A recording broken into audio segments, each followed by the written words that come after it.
What's up? This video is about the tiger style, so we are going to look into its characteristics and draw some sketches.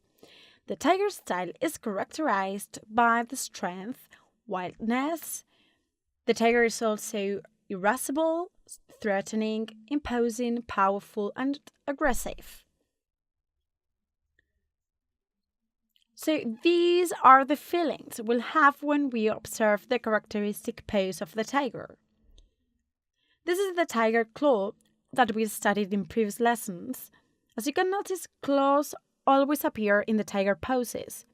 It reflects aggressiveness, and also the claw must be always aligned perpendicular to the arm. As we did with the crane, I'll start by highlighting in red the main sections of the tiger. Also, we're going to draw a tiger to use as a background or guide for drawing the pose. But first, we need to learn a little bit about how to draw the anatomic structure of each tiger.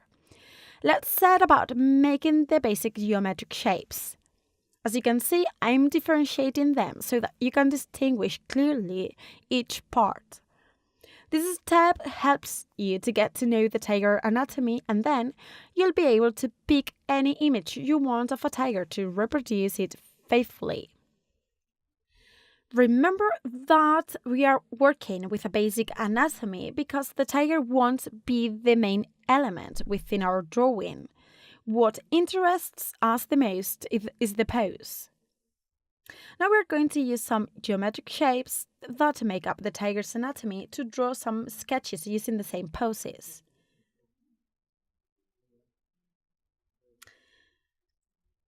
As you can see, using the geometric shapes as a guide is a great aid. It's interesting to analyze the tiger's anatomy in different positions. This way we'll become familiar with the real volume of the geometric shapes and not just working with them as if they were flat shapes. You can analyze the tiger's position at home both in a traditional or digital way. In both cases, the only thing you need is having some pictures of tigers as a reference. You can do it by tracing the shapes and then drawing them, or as I'm doing now. The main parts of the tiger are, don't worry, I'll highlight them afterward. So these are the head, which is formed by a big circle and two other smaller circles for the mouth. And apart from these, the ears and the fur. Then, in the body we find the neck, the back, and the part of the tail. Another main body part are the legs, which in contrast with human legs, these are facing backwards.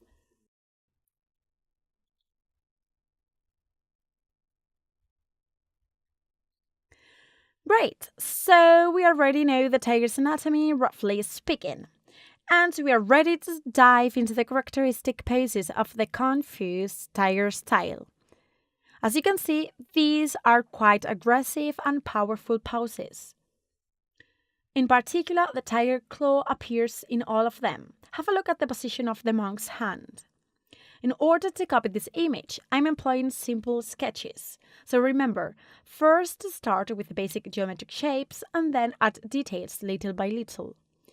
We did the same when practicing with quick 1-minute poses in a previous lesson. By the way, don't forget what we learned in previous lessons. So after sketching the main pose, I'm going to retouch the drawing in black and highlight the details. Yet, it is still a quite simple drawing and it won't take you more than 5 minutes to make it. After analyzing the different poses, you'll be able to choose those you like the most for your final drawing. It's interesting for you to know which are some of the most characteristic images of the different styles, the tiger, crane, snake, and so on. Look at this man over here. One of the main features of the tiger style, in contrast with the crane, is the glance or the facial expressions of the martial artist. These are normally fierce expressions and reflects aggressiveness. right? Well, this is typical of the tiger style. When drawing a Kung Fu pose, you have to bear in mind that Kung Fu poses are not only beautiful or of a particular style, but the martial artist's attitude is also crucial when it comes to Kung Fu poses. So, Kung Fu has a lot to do with the martial artist's attitude.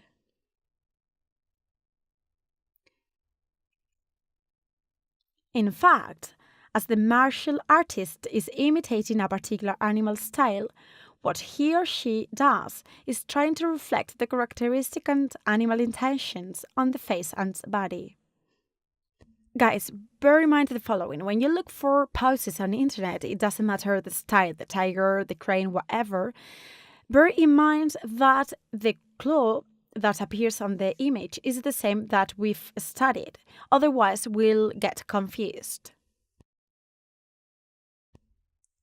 Great. Hope that these advices are useful and help you to identify images with a tiger style.